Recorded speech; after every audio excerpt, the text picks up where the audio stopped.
Hello friends, welcome to my channel.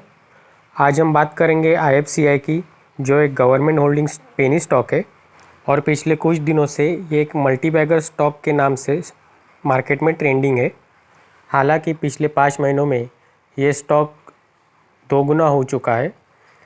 April month में इसने अपना लो 9 रुपये के आसपास बनाया था और कल के सेशन में मतलब सितंबर 22 तारीख को ये 23 रुपये के पास क्लोज़ हुआ है।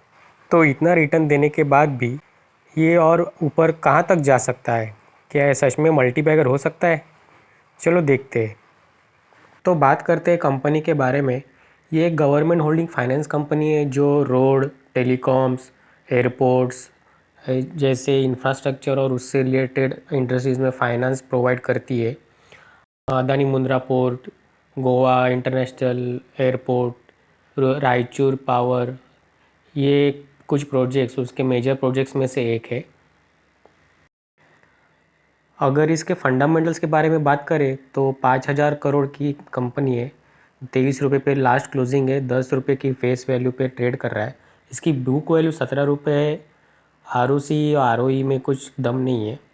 प्रॉफिट ऑन लॉस देखते कंपनी का, तो ये इसका बिजनेस यहाँ पे दिख रहा है कि धीरे धीरे कम होते जा रहा है, सेल्स कम होती जा रही है। प्रॉफिट में भी कुछ खास नहीं है। इवन ऑपरेशनल लेवल पे अच्छा प्रॉफिट मिल रहा है परसेंटेज वाइज।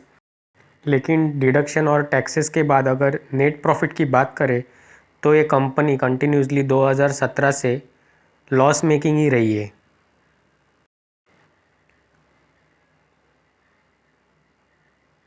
अगर इसकी बैलेंस शीट देखें तो वो भी इतनी खास नहीं है। एसेट वैल्यू कम होते जा रही है, इतनी इम्प्रेसिव भी नहीं दिख रही। कैश फ्लो भी कंटिन्यूस निगेटिव में दिख रहा है। कंपनी के पास कैश नहीं है हाथ में। और इसके शेयर होल्डिंग पैटर्न की बात करें तो गवर्नमेंट ऑफ इंडिया मतलब प्रमोटर्स अपनी स्टेक इसमें कंटिन्यूस इंक्रीज़ करते जा रहे हैं। लास्ट क्वार्टर तक यहाँ 70% तक उनकी स्टेक होल्डिंग है। उसके अगेंस्ट एफआईआईज भी अपनी स्टेक कम करते जा रहे हैं और डीआईआईज ने भी अपनी स्टेक कंटिन्यूसली यहाँ कम की है। तो ओवरऑल ये स्टॉक के फंडामेंटल में उतना दम नहीं है। तो हम चलते हैं अपने टेक्निकल चार्ट पे और देखते हैं वहाँ क्या हो रहा है। तो ये आईएफसीआई का मंथली चार्ट है। चार्ट पे स्टॉक ने 2007 में 120 का हाई बनाया और उसके बाद स्टॉक कंटिन्यूसली फॉल होते हुए 1 डिजिट में आ गया।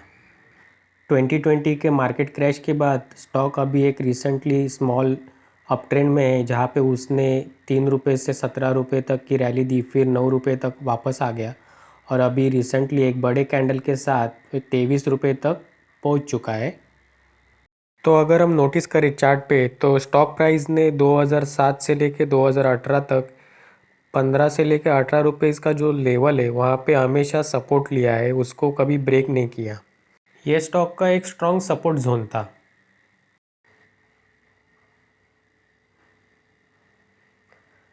लेकिन प्राइस ने जैसे ही उसको नीचे ब्रेक किया और फिर बाद में 2020 से उस स्टॉक ने बाउंस देने की कोशिश की, तो सेम लेवल से जो उसका सपोर्ट था उसका रेजिस्टेंस बन गया और वहाँ से उसने करेक्शन दिया। और करेक्शन के बाद अपने ट्रेंड लाइन सपोर्ट से बाउंस होके प्राइस ने उस रेजिस्टेंस का रिसेंटली एक स्ट्रॉन्ग कैंडल के साथ ब्रेकआउट दिया है। और उसके साथ साथ अगर हम 2012 से एक फॉलिंग ट्रेंड लाइन ड्रॉ करें तो उस ट्रेंड लाइन का भी एक ब्रेकआउट रिसेंट कैंडल ने दिया है।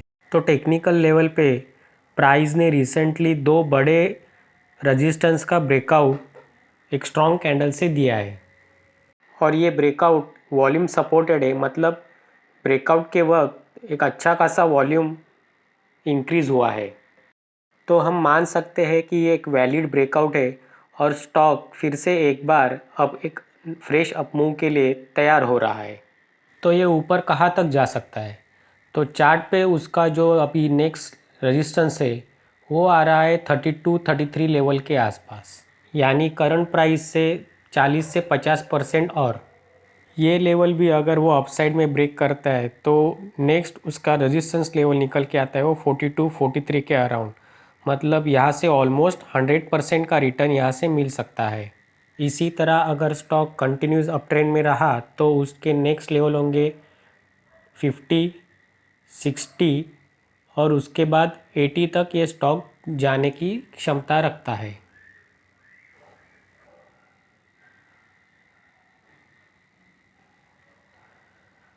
मतलब जब कि इसके फंडामेंटल सपोर्ट नहीं कर रहे, लेकिन एक टेक्निकल चार्ट पे ये स्टॉक एक मल्टीबैगर होने की अपनी कैपेबिलिटी प्रूव कर रहा है।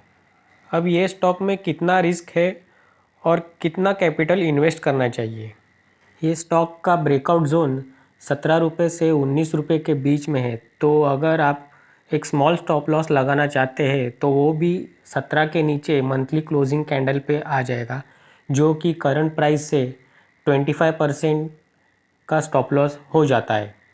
तो आप ये सोचकर ही इन्वेस्ट करें कि मैं उतना 25% का एक रिस्क ले रहा हूँ, मैं उतना लॉस बेयर कर सकता हूँ, उतनी कैपिटल आप इन्वेस्ट करें। और टेक्निकल स्टॉप लॉस आपका आएगा 15 रुपये के नीचे, जो कि ये ब्रेकआउट कैंडल का लो है। तो वो आपका स्टॉप लॉस भी आपको 30 to 35% तक का रिस्क आपको बेयर करना पड़ेगा। अगर मार्केट करेक्शन में बाई चांस आपको ये स्टॉक 20 या 21 रुपये के आसपास लेवल तक मिल जाता है, तो या स्टॉप लॉस ये रिस्क आपकी कम हो जाएगी। फिर 17 का जो स्टॉप लॉस है उसकी रिस्क आपकी 20% तक आ जाएगी, और जो 15 का स्टॉप लॉस है वो आपका 25% का एसएल हो जाएगा। मल्टी बैगर स्टॉक में अगर आप 50% या फिर 100% के लिए ट्रेड ले रहे हो तो 25% की रिस्क आपकी फेवरेबल हो जाती है, क्योंकि फर्स्ट टारगेट में ये रिस्क रिवॉर्ड रेशो 1:2 और सेकेंड टारगेट में ये रिस्क रिवॉर्ड रेशो 1:4 हो जाता है, जो कि बहुत फेवरेबल माना जाएगा। आपको इन्वेस्ट भी उतना ही करना है जो अगर स्टॉप लॉस के बाद 25% का कैपिटल लॉस आप बेयर कर सको। अगर आज का एनालिसिस आपको अच्छा लगा तो लाइक करें, कमेंट करें और शेयर करें, और आने वाले कुछ ऐसे ही वीडियोस के लिए सब्सक्राइब करें। Thank you.